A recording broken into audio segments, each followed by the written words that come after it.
Hello friends and dear student. अब हम लोग पढ़ेंगे ग्लूकोमा के बारे में। इसको आप एक बार पढ़ भी चुके हैं फार्माकोलॉजी के अंदर, वहाँ पे मैंने पूरा डिटेल इसको पढ़ा दिया था। सिर्फ इसी को मैंने डिटेल से पढ़ाया फार्माकोलॉजी के अंदर, इसलिए कि फार्माकोथेरापेटिक में उस वक्त तक इसको पढ़ाया नहीं था, इसको बाद में दिया इसमें। तो ग्लूकोमा क्या होता है, तो ये भी हमारी आँखों से रिलेटेड क्या है, एक बीमारी होती है। इसमें क्या होता है कि जो हमारी आँखों का प्रेशर होता है, आँखों में हमारे फ्लूइड होता है, ठीक है ना। तो आँखों के फ्लूइड होता है, तो उस फ्लूइड जब बढ़ जाता है तो हमारे आँखों के अंदर का प्रेशर बढ़ जाता है। उसको हम लोग बोलते हैं इंट्राओक्यूलर प्रेशर। जब इंट्राओक्यूलर प्रेशर बढ़ता है तो जो हमारे ऑप्टिक नर्व्स होते हैं उन पे दबाव पड़ता है, प्रेशर पड़ता है, तो वो डैमेज होते हैं, ठीक है ना, वो अफेक्टेड हो जाते हैं। उसकी वजह से फिर उस आदमी को कम दिखाई देना शुरू हो जाता है, ठीक है ना। आदमी को धुंधला धुंधला सा दिखेगा, और अगर एक कंडीशन ऐसी ही बनी रहती है तो फिर आदमी को क्या है, बिल्कुल कम्प्लीटली ब्लाइंडनेस भी हो सकता है, आदमी अंधा भी हो सकता है, ठीक है ना। अब ये दो तरीके का होता है ग्लूकोमा, एक होता है ओपन एंगल और एक होता है क्लोज एंगल। आप ये यहाँ पे देखिए, यहाँ पे आपको सारी चीज़ें समझ में आएंगी। ये हमारी आँख है, ठीक है ना, ये बाहर से आइरिस वगैरह है। ये जो यहाँ पे क्या कहते हैं, एक फ्लूइड होता है जिसको हम लोग एक्वस ह्यूमर बोलते हैं, ठीक है ना। यहाँ पे एक फ्लूइड होता है, उसको क्या बोलते हैं, एक्वस ह्यूमर बोलते हैं, जो कि न्यूट्रिशन वगैरह के लिए यहाँ पे होना ज़रूरी होता है उसका। अब वो बनता रहता है, ठीक है, और वो फिर यहाँ से निकलता रहता है, ठीक है ना। वो बनता है और यहाँ से ये जो आँखों का कॉर्नर होता है हमारा, वहाँ से वो ड्रेन आउट होता है, ठीक है ना। उसको बोलते हैं ड्रेनेज कैनाल, ठीक है। तो यहाँ से ये बाहर निकलता रहता है, बाहर निकलता रहता है। अब मान लीजिए ये जो रास्ता है ये ब्लॉक हो जाए, मान लीजिए जो बाहर निकलने का रास्ता है ये ब्लॉक हो गया, और यहाँ पे जो फ्लूइड है यानी एक्वस ह्यूमर जो है वो बन रहा है, तो जाहिर सी बात है इसका क्या होगा, प्रेशर बढ़ेगा, ठीक है। सपोज दैट इसकी कैपेसिटी है 100 ml के इसके अंदर रहेगा तो सारा चीज़ें अच्छे से फंक्शन होगा, ठीक है। लेकिन यहाँ पे 200 ml एक्वस ह्यूमर हो गया तो फिर क्या होगा, प्रेशर बढ़ जाएगा। और जब प्रेशर बढ़ेगा तो आप ये देख रहे हैं ना, ऑप्टिक नर्व्स यहाँ से निकल निकल के जाते हैं, जैसे कि आप ये देखिए, ठीक है, ये आपको नर्व्स दिख रहे हैं, तो यहाँ से निकल के आपके ब्रेन तक जाती हैं ये नर्व्स। तो इन पे प्रेशर पड़ता है, और जब इन पे प्रेशर पड़ता है तो वो डैमेज होना शुरू हो जाते हैं, ठीक। तो उसी कंडीशन को हम लोग क्या बोलते हैं, ग्लूकोमा या ग्लाउकोमा, ठीक है।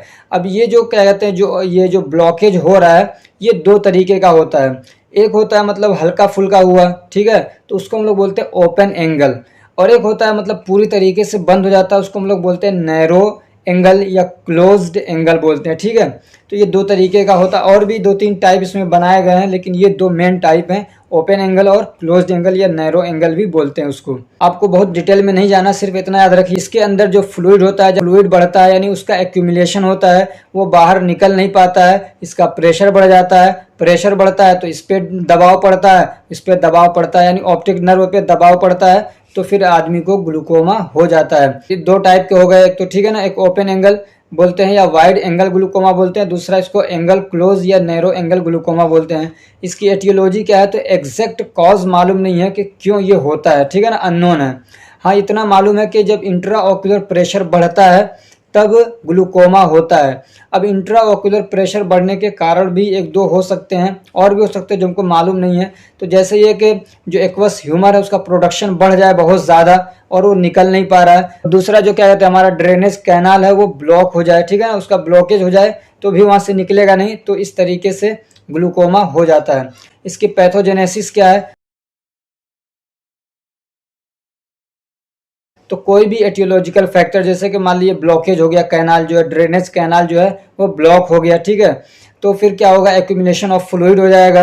जब फ्लूइड का एक्यूमुलेशन होगा तो फिर क्या होगा, इंट्राओक्यूलर प्रेशर इंक्रीज हो जाएगा, बढ़ जाएगा। इंट्राओक्यूलर प्रेशर का मतलब आंखों के अंदर का प्रेशर, ठीक है।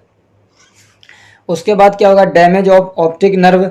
अब यहाँ पे स्टार्ट भी लगा सकते हैं कि starts damage of optic nerve, जो ऑप्टिक नर्व्स हैं वो डैमेज होना शुरू हो जाते हैं, फिर क्या होता है, ग्लूकोमा हो जाता है। अब जब ग्लूकोमा होगा तो उसमें क्या दिक्कतें आएंगी, क्या सिम्टम्स आएंगे, तो आंखों में दर्द होगा, ठीक है ना, आंखों में प्रेशर सा भारी भारी सा आपको एहसास होगा। ऐसे क्या कहते हैं, लो विज़न हो जाएगा, आपको दिखेगा नहीं सही से, ब्लड विज़न हो जाएगा, धुंधला धुंधला सा दिखेगा, ब्लाइंड स्पॉट्स होने लग जाएंगे। ब्लाइंड स्पॉट मतलब आप देखेंगे तो काला काला सा दिखेगा, ठीक है, बीच में हेडेक हो सकता है, ऐसी नोजिया और वोमिटिंग हो सकती है, आंखें आपकी लाल हो सकती हैं। ऐसे ही क्या कहते हैं, rainbow coloured halos around lights, आप जब लाइट्स वगैरह को देखेंगे तो आपको क्या होगा, जैसे आपने देखा होगा रैम्बो होता है जिसको क्या बोलते हैं, इंद्रधनुष बोलते हैं, ठीक है ना। उर्दू में उसका बहुत ज़बरदस्त नाम है, उसको बोलते हैं कौसे कज़ा।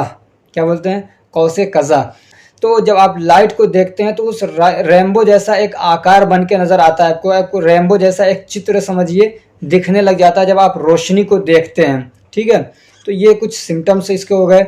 नॉन फार्माकोलॉजिकल मैनेजमेंट में कोई ख़ास नॉन फार्माकोलॉजिकल मैनेजमेंट ऐसा नहीं है कि जिससे आप इंट्रा ऑक्यूलर प्रेशर को कम कर सकें। तो सीधे हम लोग आते हैं फार्माकोलॉजिकल मैनेजमेंट पे। तो इसमें हम लोग क्या करेंगे, आई ड्रॉप वगैरह यूज़ करते हैं। और इसमें देखो दो ही चीज़ हम लोग करते हैं ख़ास तौर से। एक तो ये कि जो मतलब एक्वस ह्यूमर जो बन रहा है उसका प्रोडक्शन को कम करते हैं, ऐसी दवाएं देंगे, या फिर जो ऐसी दवाएं होंगी जो वहाँ से फ्लूइड को निकलवाएंगी, ठीक है ना। फ्लूइड जो वहाँ पे एक्यूमुलेट हो रहा है उसको ज़्यादा से ज़्यादा फ्लो आउट कराएंगी, वहाँ से आँखों से बाहर निकालेंगी, ठीक है। ये दो टाइप की दवाएं होंगी जो मतलब हम लोग यूज़ करेंगे।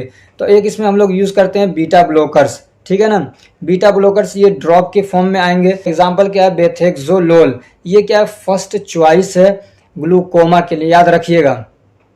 सबसे ज़्यादा यूज़ की जाने वाली फर्स्ट चॉइस है कौन सी, बेथेक्सोलोल।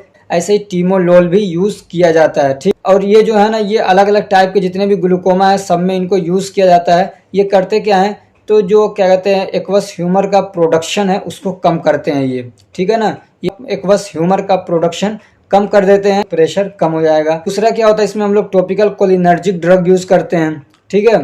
कोलिनर्जिक और एडिनर्जिक ये क्या होता है, बीटा ब्लॉकर, ये सब आप पढ़ चुके हैं, पीछे बहुत डिटेल से पढ़ा चुका हूँ फार्माकोलॉजी के अंदर, ठीक है। तो इसमें हम लोग कार्बाकोल या पिलोकार्पिन वगैरह यूज़ करते हैं। तो ये और ये जो है ना, ये शॉर्ट टर्म के लिए यूज़ होते हैं। ये क्या करते हैं, they cause constriction of iris and ciliary body. तो जो हमारी आइरिस है उसको कंस्ट्रिक्ट करा देते हैं, उसको सुकड़ा देते हैं। ऐसे ही जो हमारी सिलियरी बॉडी है, सिलियरी मसल्स होता है जो लेंस को पकड़ के रखता है, ठीक है, तो उसको भी सुकड़ा देंगे। तो ये जब सुकड़ेंगे तो जो क्या कहते हैं प्रेशर है थोड़ा कम होगा, ठीक है। जैसे कि मान लिया आइरिस का साइज बढ़ा हुआ वो भी जगह और स्पेस को घेरेगा, ऐसे ही जो सिलेरी मसल्स हैं, सिलेरी बॉडी है, वो भी स्पेस को घेर रही हैं। तो इसलिए उनको क्या किया जाता है, सुकड़ा दिया जाता है। जब ये सुकड़ते हैं तो फिर क्या होता है, प्रेशर थोड़ा सा कम हो जाता है, ठीक है। लेकिन ये परमानेंट इलाज नहीं है इसका। ऐसे ही टॉपिकल अल्फा 2 एडिनर्जिक एगोनिस्ट भी देते हैं, जो कि सबसे फेमस इसकी दवा कौन सी है, ब्रीमोनिडिन, ठीक है। ब्रीमोनिडिन यूज़ किया जाता है। तो ये क्या करता है, जो वहाँ पे आंखों का फ्लूइड है उसको बाहर निकलवाता है, ज़्यादा से ज़्यादा आउट फ्लो को क्या करता है, ये बढ़ा देता है, ठीक है ना। तो जब वहाँ से फ्लूइड को निकाला जाएगा तो प्रेशर कम हो जाएगा। इसको एक एग्जांपल ये याद रख लीजिएगा, ये और ये, ठीक है ना, बेथेक्सोलोल और ब्रीमोनिडिन, ठीक है। इसके अलावा क्या कहते हैं प्रोस्टाग्लैंडिन भी यूज़ किया जा सकता है। तो ये क्या करता है, प्रोडक्शन को कम कर देता है। एक्वस ह्यूमर जो प्रोडक्ट एक्वस ह्यूमर ये ह्यूमरस हो गया है, इसको ठीक कर लीजिएगा। तो एक्वस ह्यूमर जो है, जो फ्लूइड है उसका प्रोडक्शन को ये कम कर देता है। ऐसे ही ऑस्मोटिक डायूरेटिक भी इसके अंदर हम लोग यूज़ करते हैं। ऑस्मोटिक डायूरेटिक उसका एग्जाम्पल क्या है, जैसे मैनिटोल, इसको यूज़ किया जाता है। तो ये क्या करता है, कहता है ब्लड वेसल्स है उसके अंदर जो प्लाज्मा होता है उसकी ऑस्मोलेलिटी को बढ़ा देता है। समझ में आ रही बात, जब उसकी ऑस्मोलेलिटी बढ़ती है तो हमारी आँखों के अंदर का जो फ्लूइड है वो इधर से छन छन के उधर जाने लगता है। समझ में आ रही बात, या ये आप ये समझिए कि उसकी डेंसिटी को कम कर देता है। तो इधर से फिर क्या कहते हैं आँखों के अंदर जो फ्लूइड है वो छन छन के उधर जाने लगते हैं। तो इस तरीके से ये क्या करता है, आँख इंट्रा ऑक्यूलर प्रेशर को कम करता है, यानी फ्लूइड को कम कर देता है, ठीक है। ऐसे ही ओरल मेडिकेशन भी इसके अंदर हम लोग यूज़ करते हैं, जैसे कि बीटा ब्लॉकर्स हो गए या कार्बनिक एनहाइड्रेज इनहिबिटर हो गए। बीटा ब्लॉकर भी आप कई बार पढ़ चुके हैं। ऐसे ही कार्बनिक एनहाइड्रेज इनहिबिटर क्या होता है, तो ये एक तरीके का डायूरेटिक होता है। जब आप डायूरेटिक्स की क्लासिफिकेशन पढ़ते हैं तो उसमें ये आता है कार्बनिक एनहाइड्रेज इनहिबिटर।